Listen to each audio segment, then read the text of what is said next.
భారతదేశంలో ఈ రోజున చరణ్ గారు కానీ, రాజమౌళి గారు కానీ, జూనియర్ ఎన్టీఆర్ కానీ వీరందరూ విఖ్యాతిగా మన ప్రపంచ ఖ్యాతి ఉన్న రావటం అనేది దానికి ఆద్యులు కొద్దిమంది డైరెక్టర్స్ ఉన్నారు, ముఖ్యంగా దక్షిణాది నుంచి.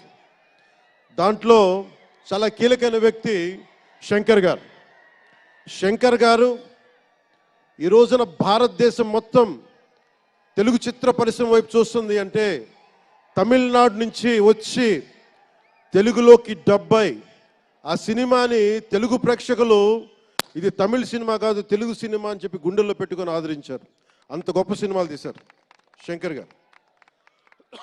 నేను ఎప్పుడు అనుకునేవాడిని శంకర్ గారు తెలుగులో కూడా తీయచ్చు కదా డైరెక్ట్ తెలుగు ఫిల్మ్ అంటే. ఆయన ఈ విధంగా గేమ్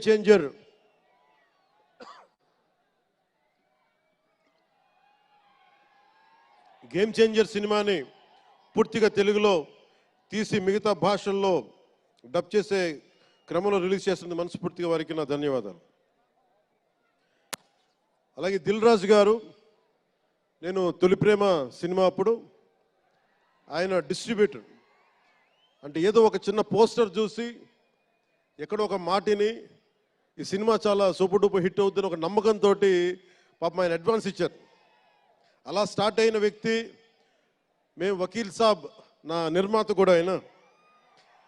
ఎలాంటి నిర్మాత అంటే నేను బాగా కష్టాల్లో ఉన్నప్పుడు డబ్బులు లేవు నా దగ్గర, పేరు ఉంది కానీ డబ్బులు లేవు, మార్కెట్ ఉందో లేదో తెలియదు. అలాంటి పరిస్థితుల్లో వచ్చి వకీల్ సాబ్ అనే సినిమా నాతో తీసి ఈరోజు జనసేన పార్టీ నడపడానికి ఇంధనంగా పనిచేస్తుంది వకీల్ సాబ్ సినిమా. దాని నిర్మాత దిల్ రాజు గారు. సో మనస్ఫూర్తిగా వారికి నా ధన్యవాదాలు. అలాగే రామ్ చరణ్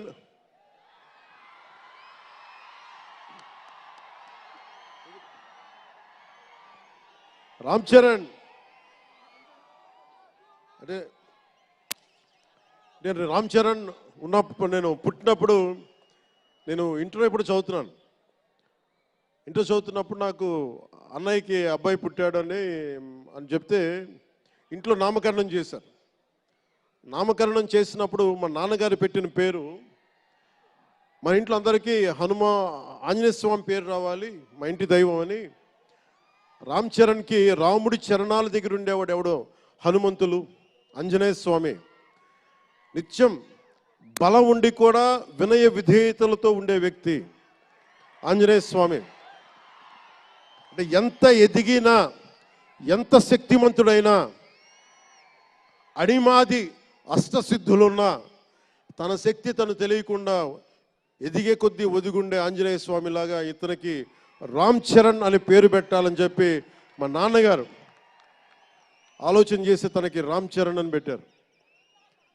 అలాగే రామ్ చరణ్ నాకు ఎందుకంటే నాకు చిరంజీవి గారు అన్నయ్య కాదు, పితృ సమానులు, తండ్రి సమానులు. మా వదిన నాకు మాతృమూర్తి. సో నాకు రామ్ చరణ్, నేను బాబాయ్ వీటన్నిటికంటే కూడా నాకు ఎప్పుడు ఒక తమ్ముడు.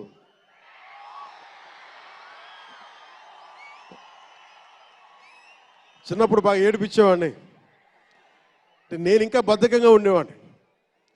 అంటే కరెక్ట్గా చెప్పాలంటే నేను తమ్ముడు సినిమాలో నా క్యారెక్టర్ లాగా ఉంటే రామ్ చరణ్ 7 ఏళ్ల వయసు, నా రెండో కొడుకు అంత వయసు ఉండేది. ఇప్పుడు ఆ వయసులో తెల్లవారుజామున చలిలో హార్స్ రైడింగ్ నేర్చుకోవడానికి మొత్తం ఆ హెల్మెట్తో పాటు అన్నీ పెట్టుకొని షూస్ అన్నీ సర్దుకొని రాత్రే నేను సోఫాలో పడుకొని ఉంటే వచ్చి పాపం నన్ను లేపి ఇంకా నేను పడుకునేవాడిని.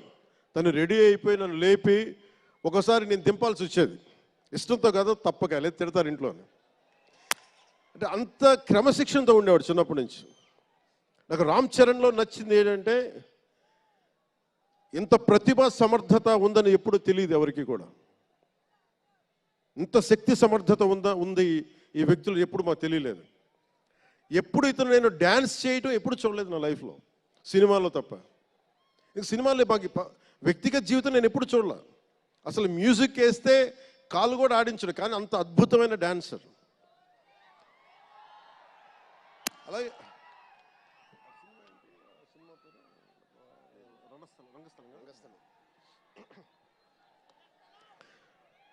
రంగస్థలం గురించి మాట సుకుమార్ గారి డైరెక్షన్లో రంగస్థలం నాకు నటన చూసి ఇతనికి బెస్ట్ యాక్ట్ అవార్డు రావాలని మనస్ఫూర్తిగా అనిపించింది. అంటే అంత గొప్ప పెర్ఫార్మెన్స్ చేశాడు. భవిష్యత్తులో ఇతను ఉత్తమ నటుడు కూడా కావాలి, ఉత్తమ నటుడు అవార్డు అందుకోవాలి. ఎందుకంటే తనకి ఇక్కడ పెరగల, ఆంధ్రాలో పెరగల, కీలకమైన సంవత్సరాలన్నీ తమిళనాడులో పెరిగాడు, కొంత హైదరాబాద్లో తెలంగాణలో పెరిగాడు. ఇక్కడ గోదావరి జిల్లాల తాలూకు భావాలు కల్చరు ప్రత్యక్షంగా ఎప్పుడు చూడాల.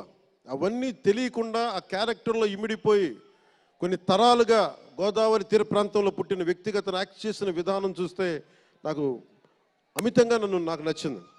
అంటే అంత గొప్ప నటుడు ఉన్నాడు. చిరంజీవి గారి వారసుడు అలా కాకపోతే ఇంకెలా ఉంటాడు. చిరంజీవి గారికి తగ్గ వారసుడు. తండ్రి మెగాస్టార్ అయితే కొడుకు ఏమవుతాడు, గ్లోబల్ స్టార్ అవుతాడు.